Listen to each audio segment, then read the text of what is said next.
Meeting is being recorded. Sarah, please take it away. I also wanted to mention I do have a hard stop at 10 a.m. In an hour, so just I'll keep that in mind as well. Thank you. Okay. Thank you.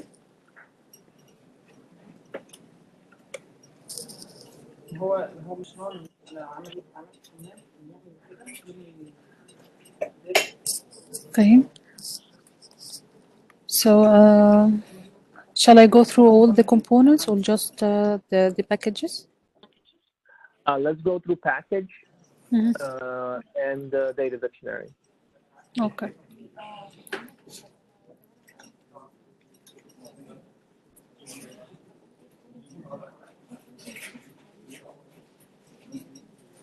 Okay, so we have here the list of the packages that we had. We divided the packages into 3 types for now. You can see it here in the tabs. We have the deployed and the under construction and the archived. And of course, here you can see all the status. From this list, you can see you can add and import a package from this box. And other boxes or cards have some info about the package, like the name, and this icon indicate whether this package is deployed or not. And we show also the modification and the contributors through this package. And from the card, you can go directly to the topology view if that package is entry identification is .json or configuration. Here, the configuration is where we configure the package before we go to the designer. Okay, we can create here the package. Actually, Yuri, I have here a new design. Let's see if you had any comment about it. This is a configuration screen. We have multiple level of configuration for the package. This is the first time where you create the package. We have the metadata and mapping, imports and external system authentication, which is the DSL definition. Can I go through the details or just the titles of the tabs? You can go to the detail. Okay. Here the metadata include the entry definition. Here we select import file, whether the JSON or the Kotlin file. And then also we can just enter the URL of the file and just enter that will import the file. And then we set the name of the package. The user should only type the package name, and it will be followed by the vlb.cps automatically. That's automatically action. And user can select the version and just type some tags that describe the package. And this section, user can add more custom keys. I'll show you the form of this action.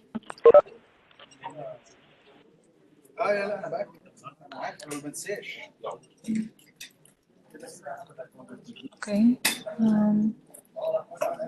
Please ignore the above design as long as it we have just a new design that is not approved yet, but this is the old one.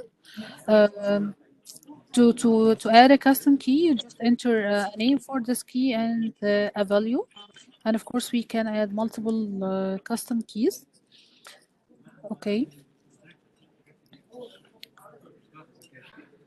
And once the user, as you can see here, this is a filled form of the metadata. Here you can see it.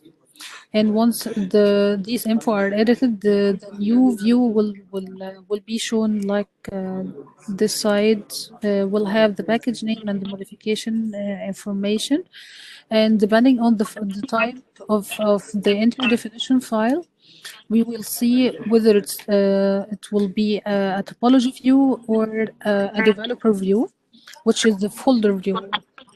And here we have the author name and email. Okay. So one question. So before I go to my question, any questions from Timothy? Do you have any questions on the package list view or the package creation? Looks good so far. Yeah, thanks for asking. Okay. If you have any questions, please speak up. Don't Okay. hesitate. Thank All you. right. Yuri, Definitely. I have some points to discuss with you, but we can make it after the walkthrough about the creation. Sure. Okay. So the only thing, can you go back to the? I saw you added mapping, and I saw Yes. we added. I wanted to ask you, we didn't add anything for template or script. That's another point. I will discuss it with you. Okay. All right. Very good. Okay. This is the mapping where he selects the dictionary that the package will get the data from. And we have now so far the AT&T and OpenConfig, the types. The user will select it from this list. And let's move to the import screen.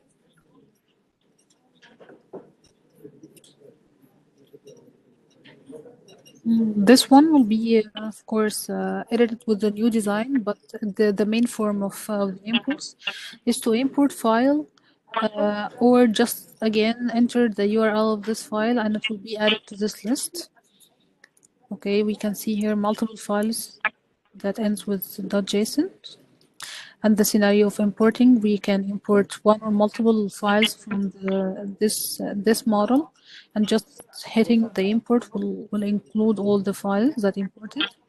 And of course, we can see also the files, just hitting the link of the file, and you can show it here.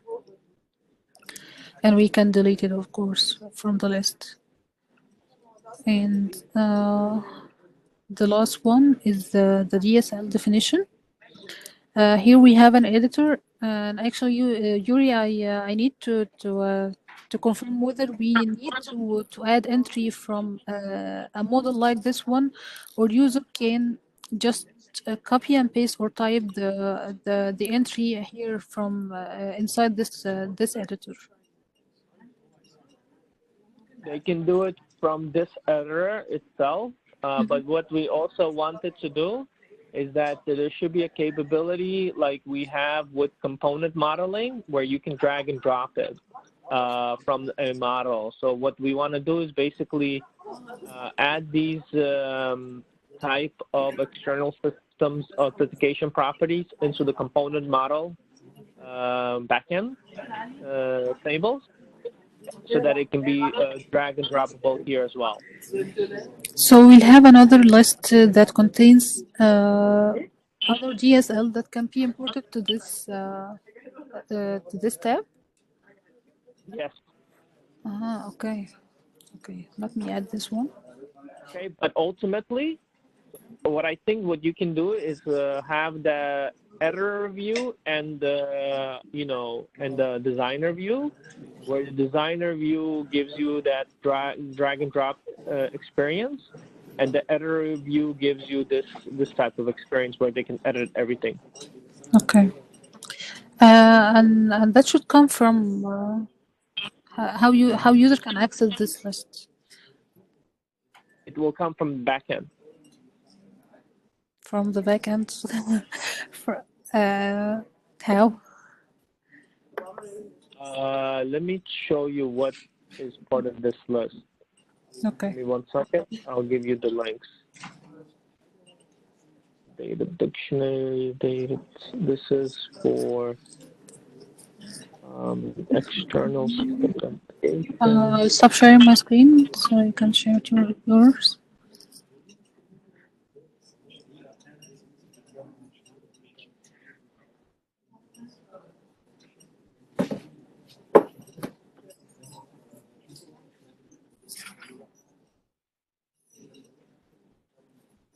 Okay.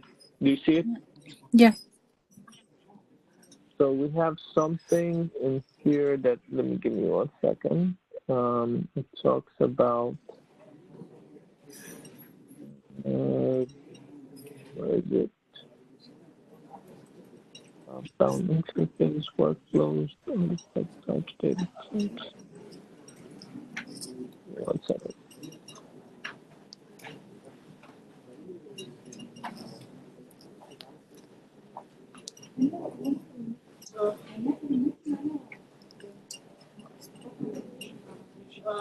Okay.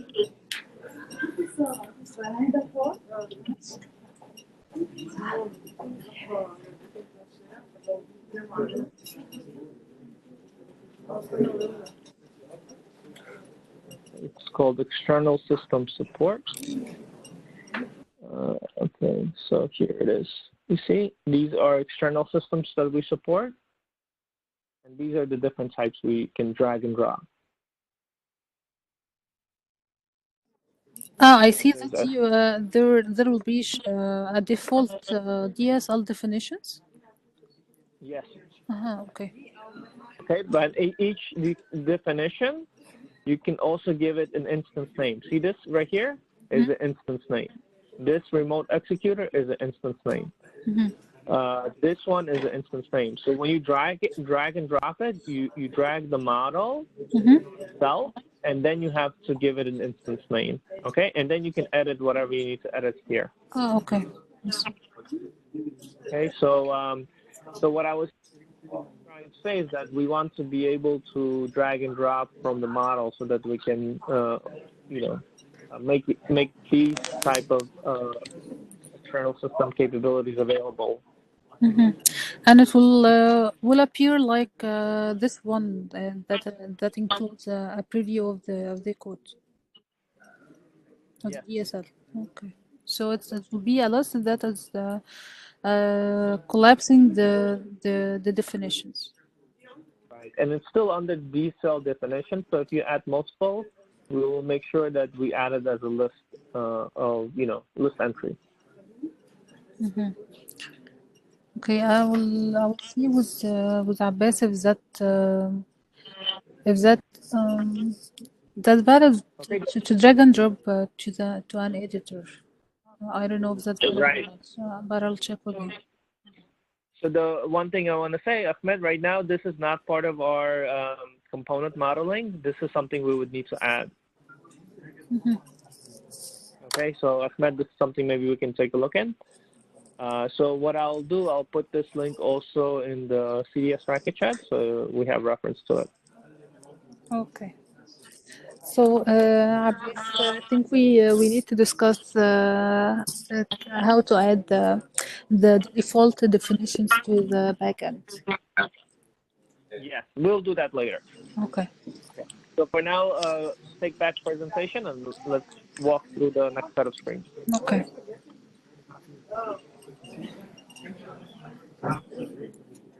Okay.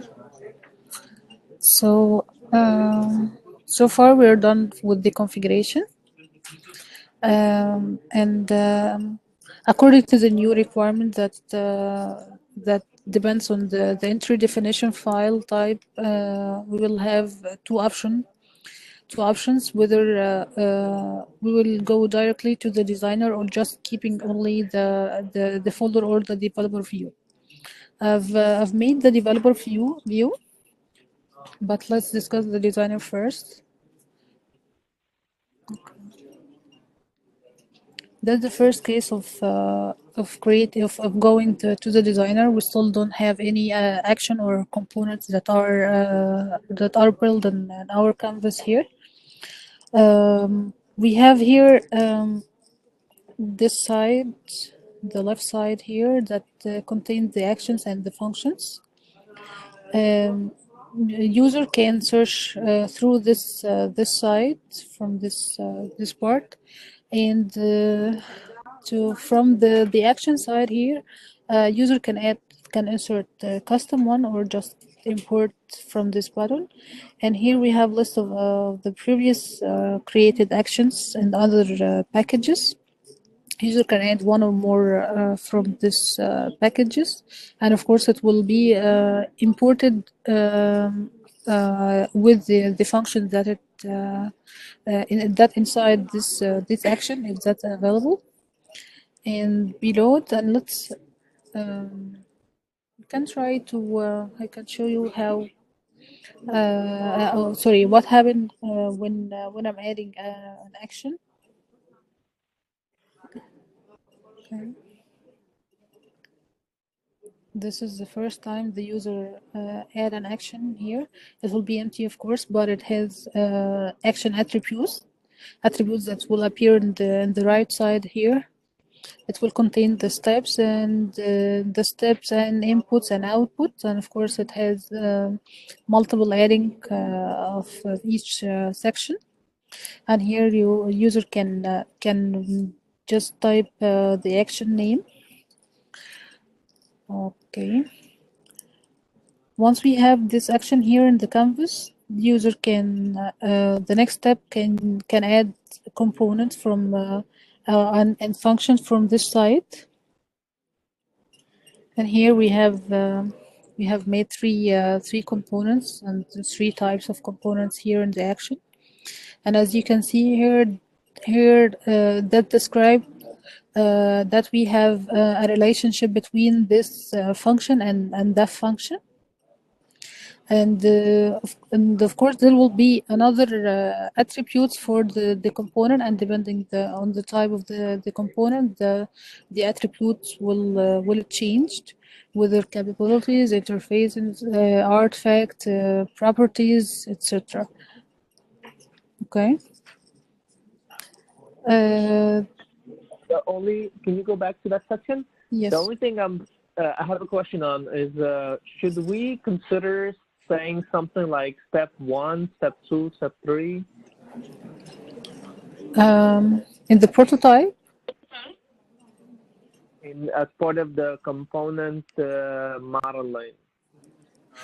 Okay. Do you mean just notation to how to use the interface? Right, meaning like today when we have actions, right? Those actions basically have steps, right? And those steps are execution of components.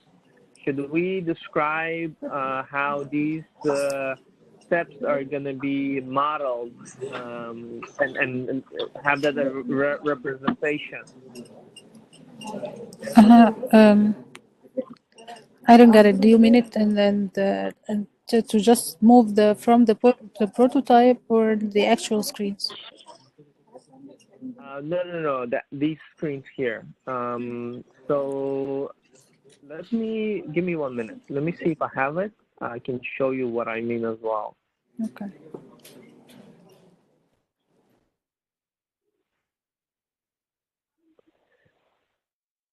Okay, so I'll take presentation.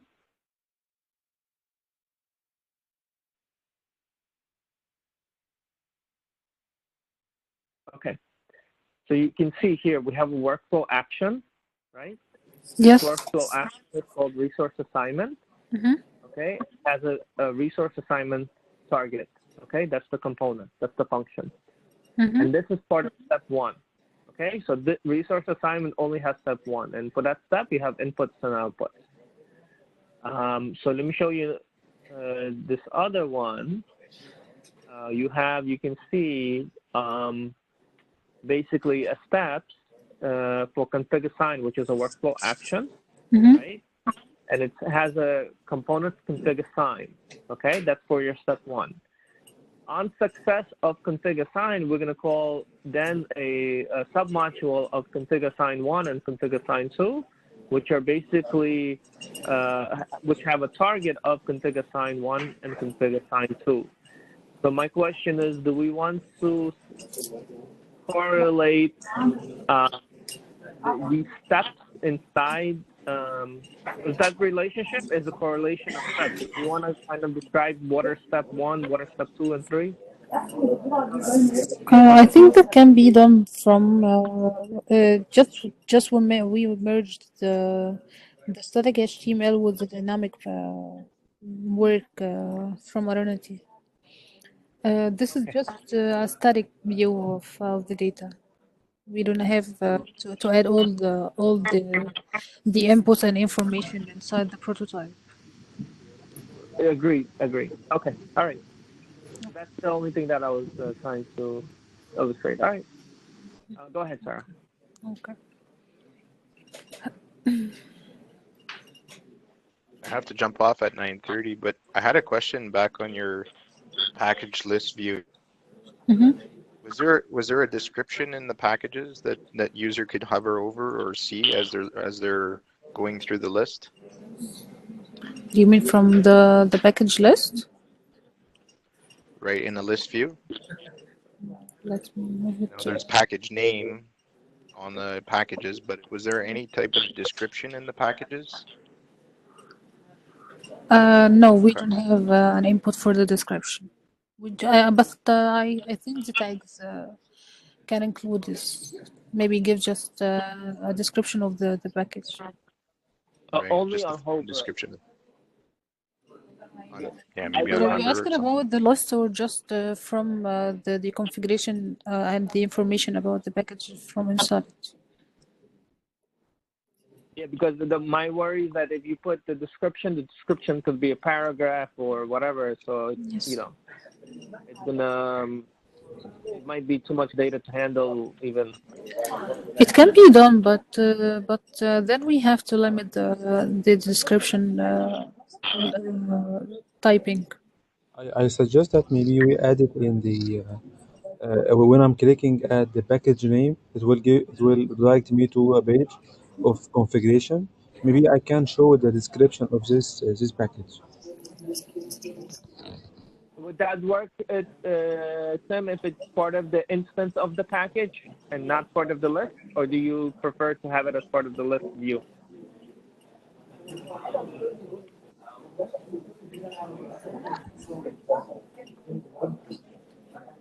Tim?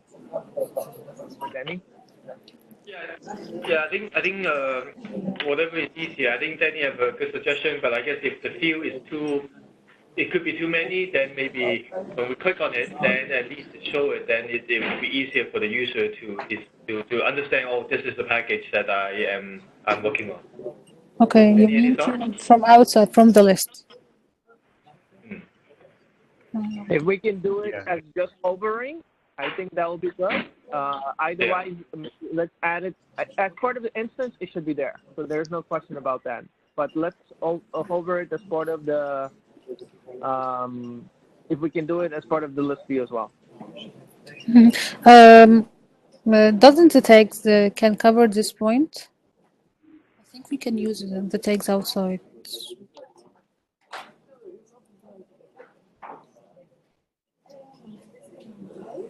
Hello? What was that, Sorry. Sarah? I'm asking if the text can cover this point. We don't have to what add a description. I think the tags maybe a more descriptive.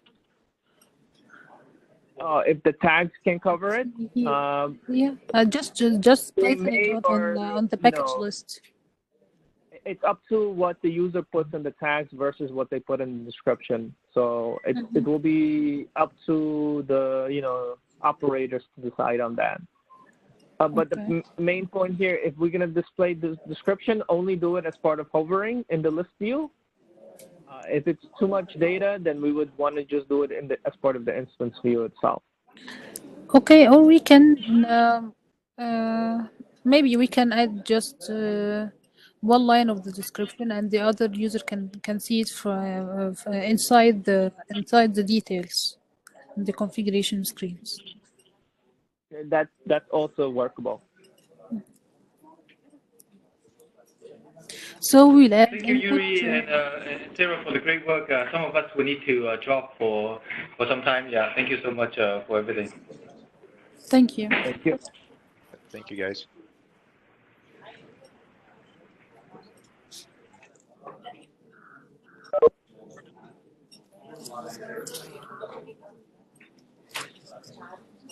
Okay, Yuri. Okay. So can we continue the other points we have, or just keeping through the screens? Yeah, let's go over the new items, all the new items you have. Okay. The thing is, I need to discuss the scenario mapping. I don't have any reference for this, and the graphical interface of the mapping. So I tried to understand the idea of the connection and the data that appears in the presentation you've made before, but actually I failed. This is regarding the data dictionary mapping. Yes. Okay, I can go through it one more time. Okay. Yes, please. Right.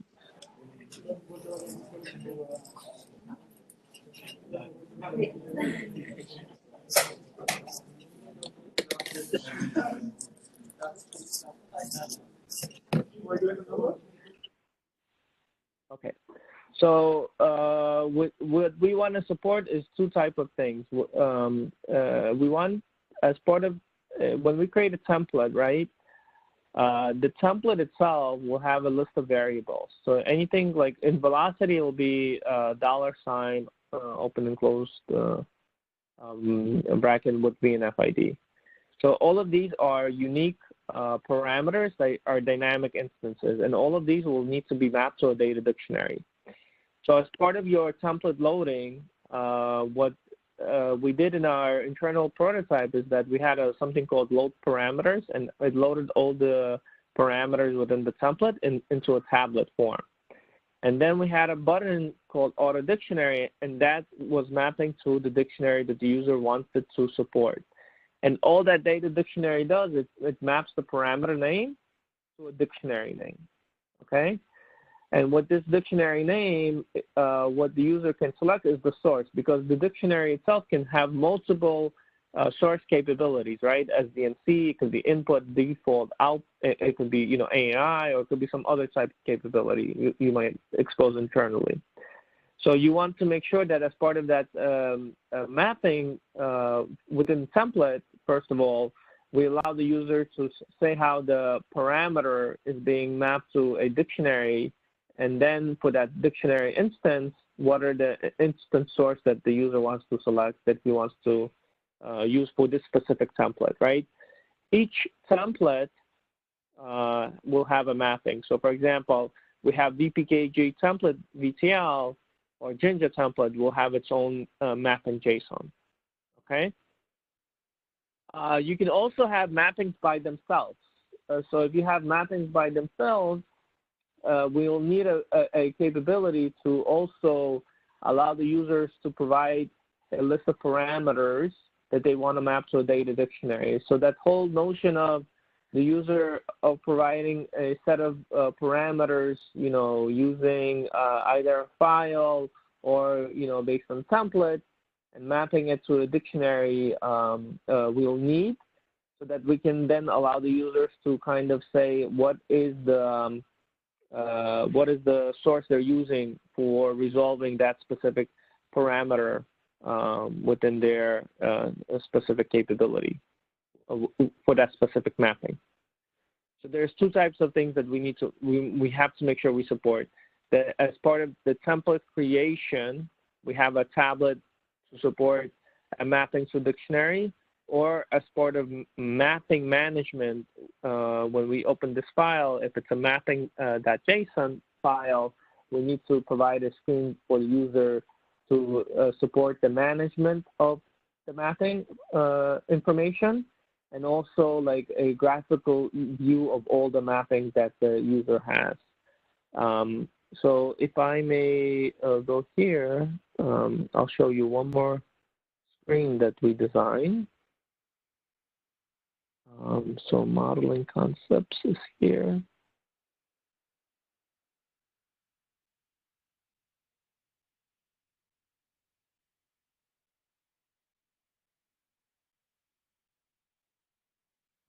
Architecture, Neiman Lopez guide.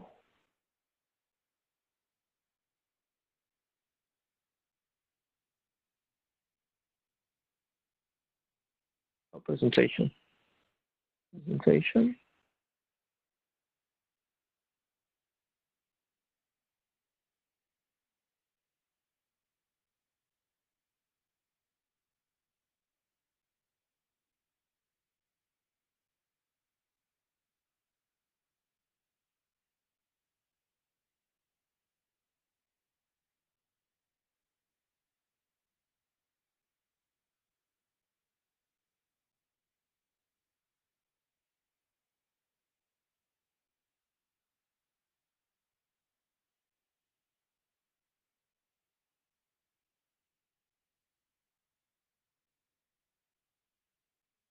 Okay.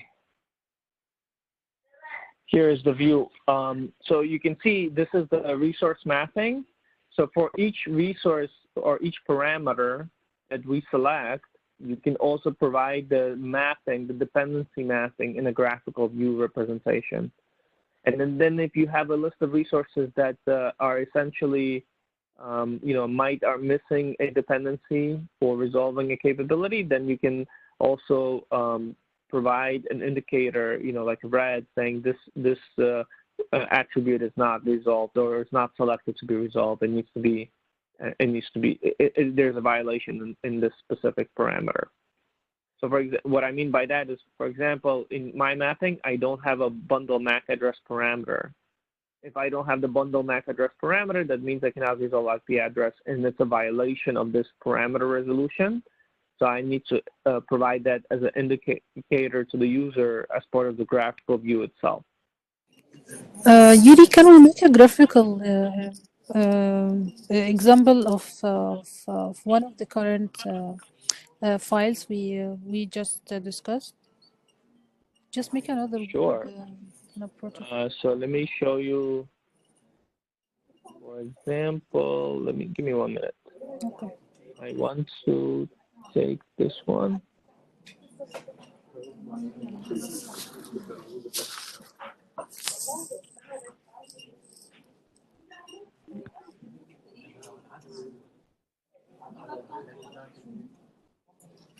So let's see which one I will take. So let me take this one, okay? VPKG. Okay, so if I go in the PowerPoint,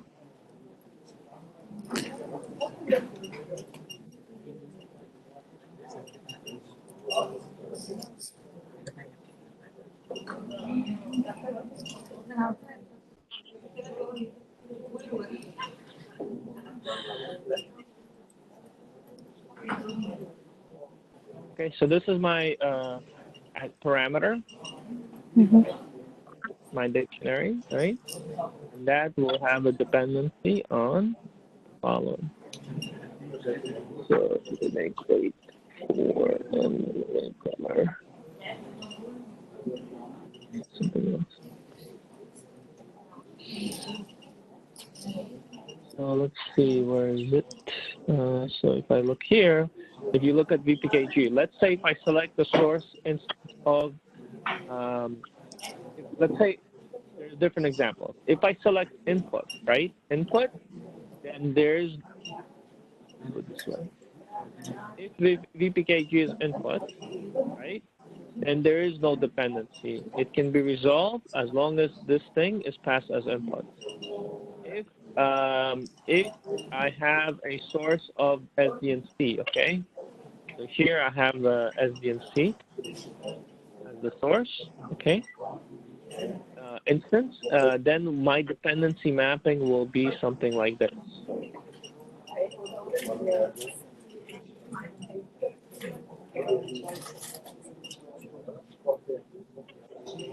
Service ID, then also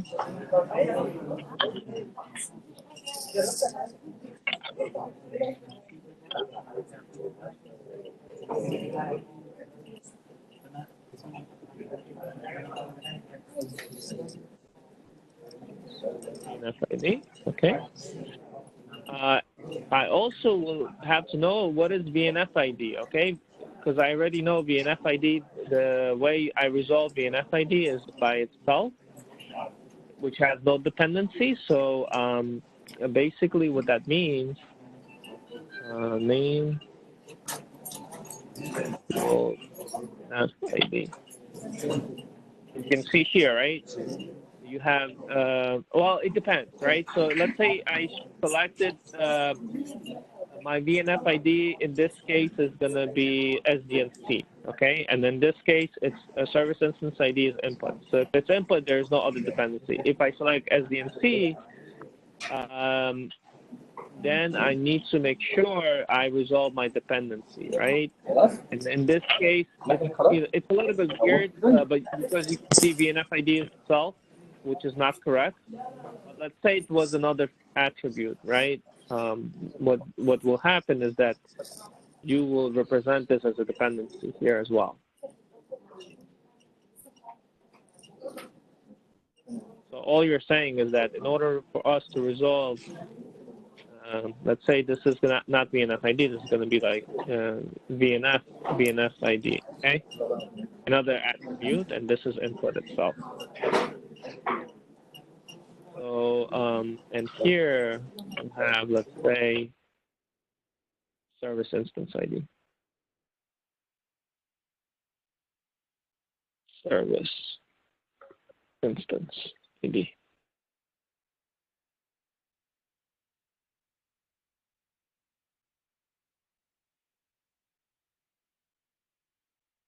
Okay, and it's input here.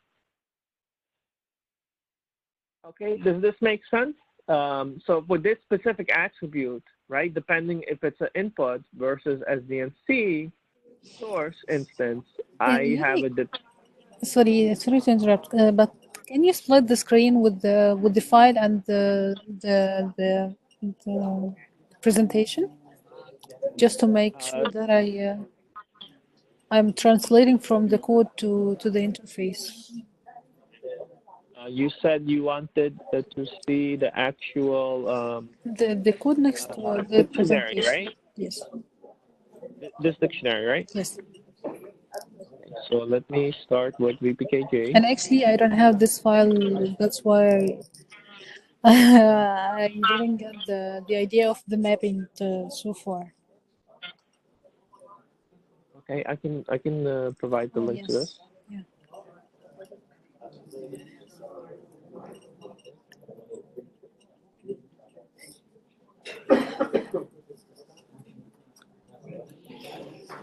One second. Maybe you can overlap the code editor. Which editor? Mm-hmm. The file above the PowerPoint. Above the PowerPoint? Yeah. Just minimize the screen so I can see them both.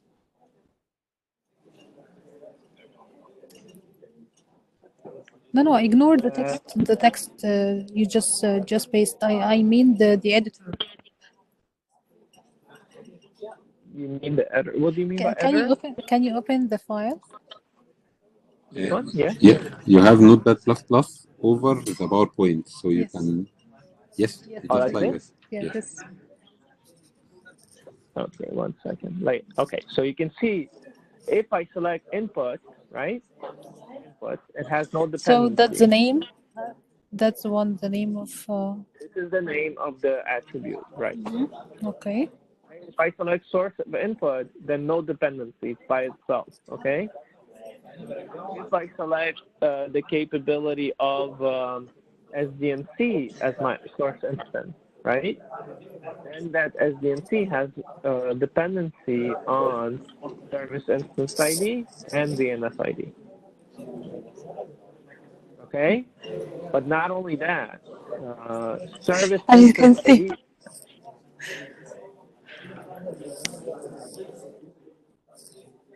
Second. Okay, here we go. So, but service instance ID and VNF ID also have the dictionary definition, and they also have a dependency mapping that needs to be resolved as well.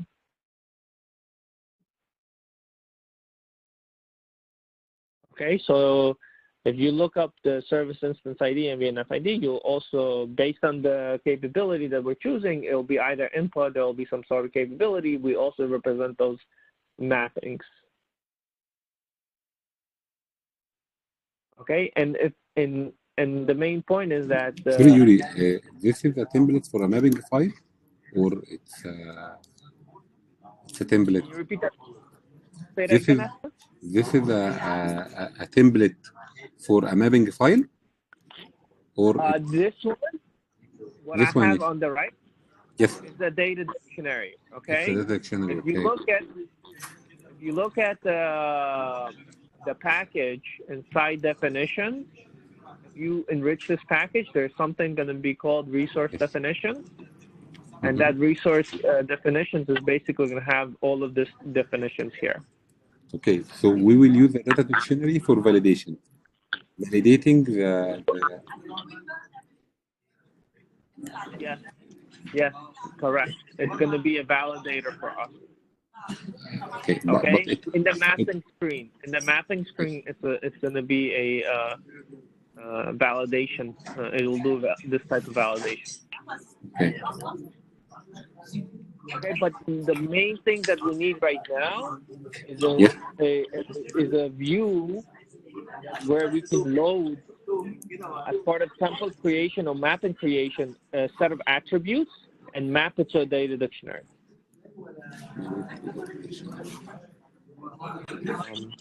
So prototype. So, I go to prototype here.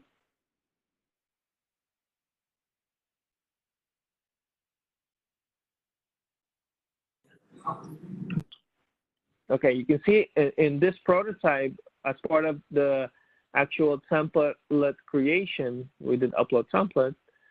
We're able to choose the velocity template, load all the parameters into a panel below.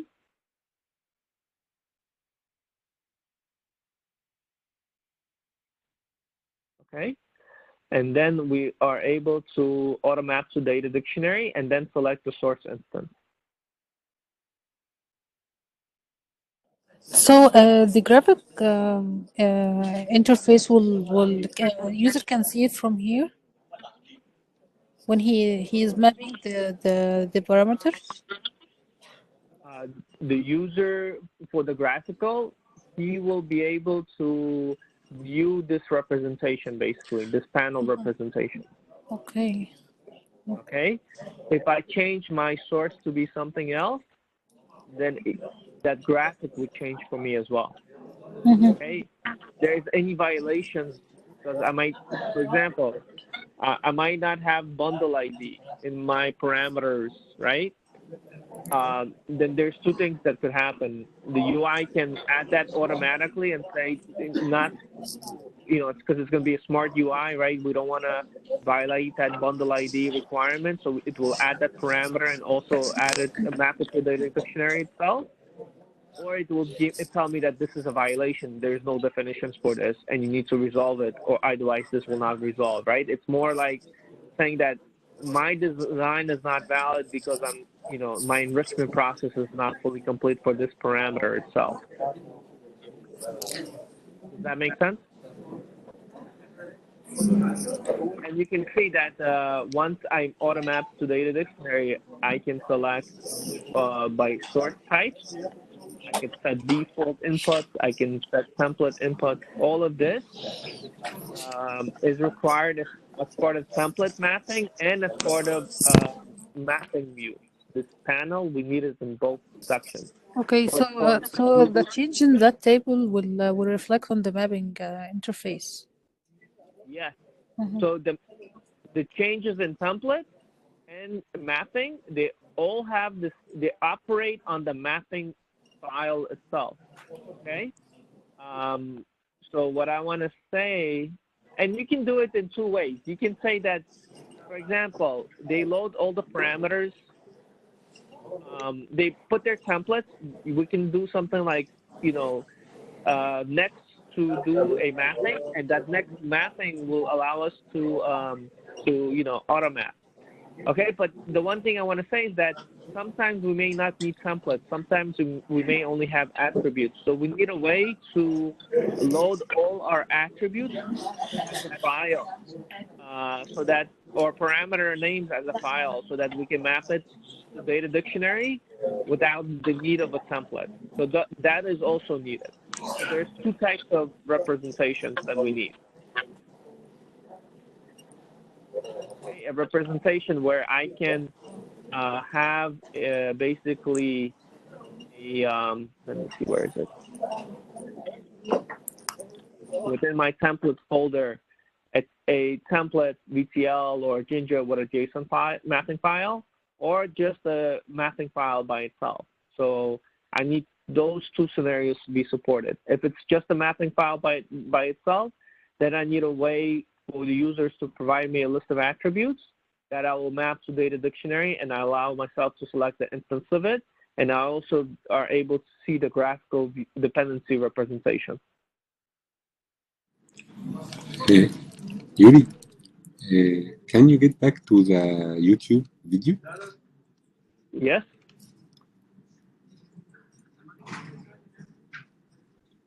Okay.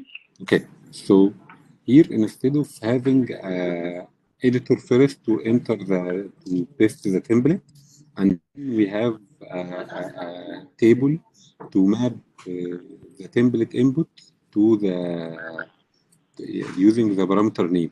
Can we have for the user? Can we hide this and have just one table so he can enter the template input and map it to the dictionary directly?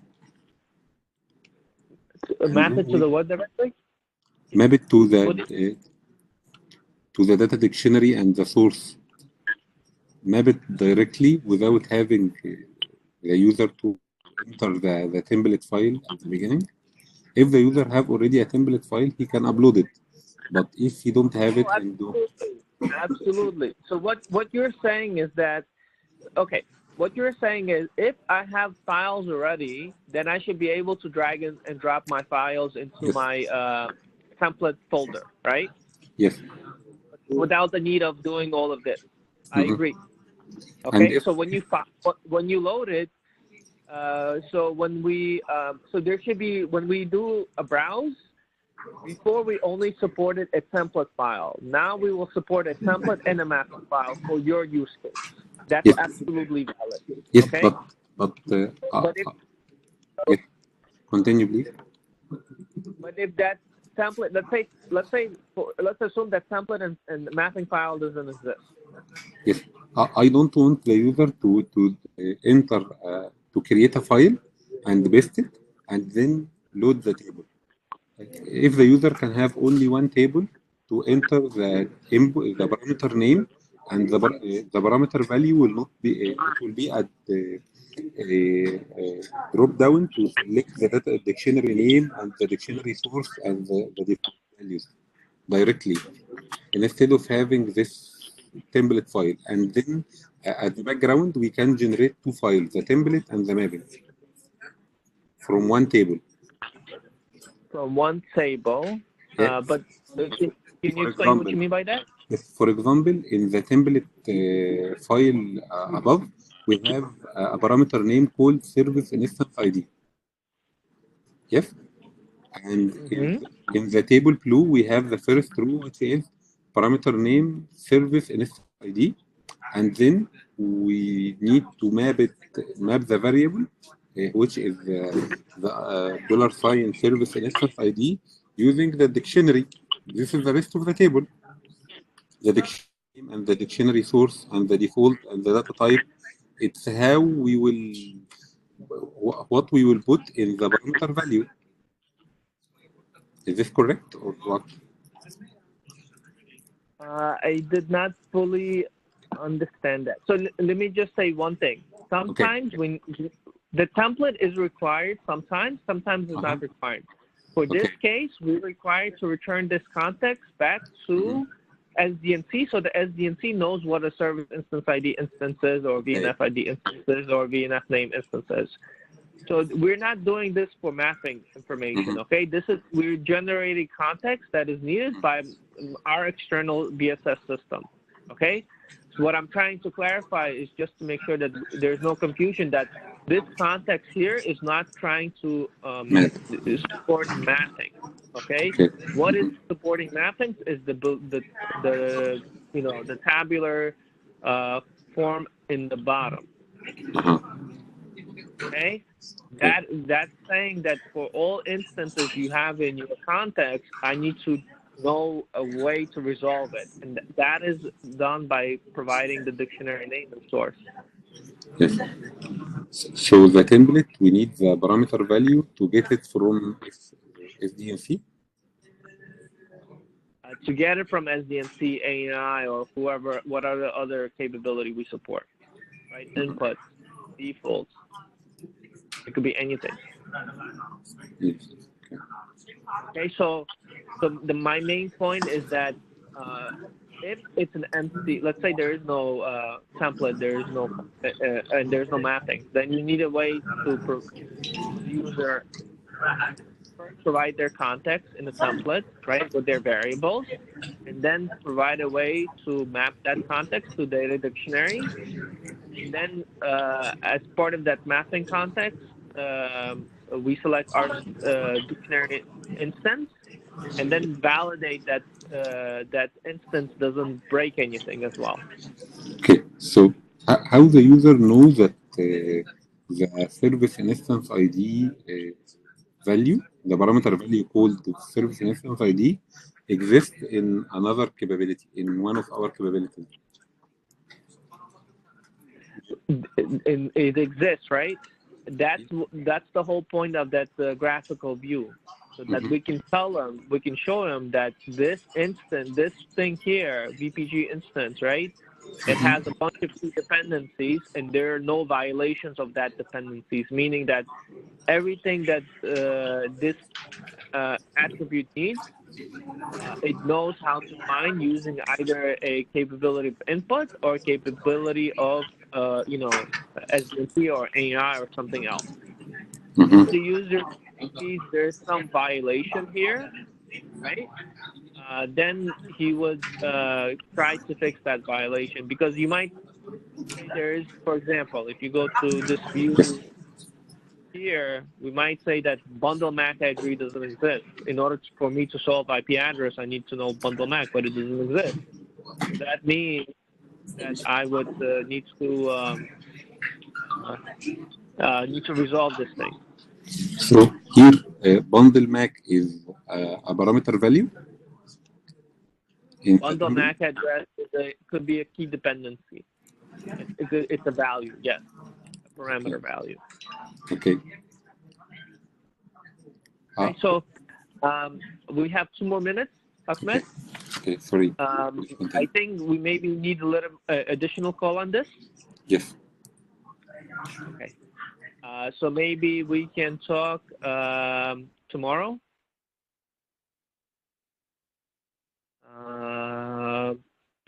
I want to say 8:30 till 9:30. Is that okay? From 8:30 to 9:30, or starting from 9:30? Okay. No, 8:30 to 9:30. Okay. Okay. Also, we will have some discussions. We have some questions about the entry definition in the create package. Yeah, sure. Okay. Yuri, I'll send you Shadi's email. Can you send it to the meeting's invitation? Yeah. Just add it to the invitations. Yeah, go ahead. Send it to me. I'll send it to you. All right. So I have another call starting at 10.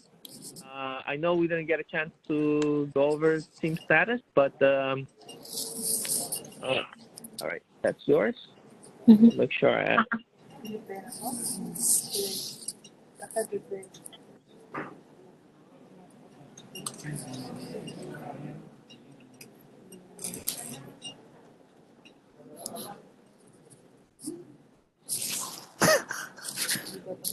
Okay, I think you received it.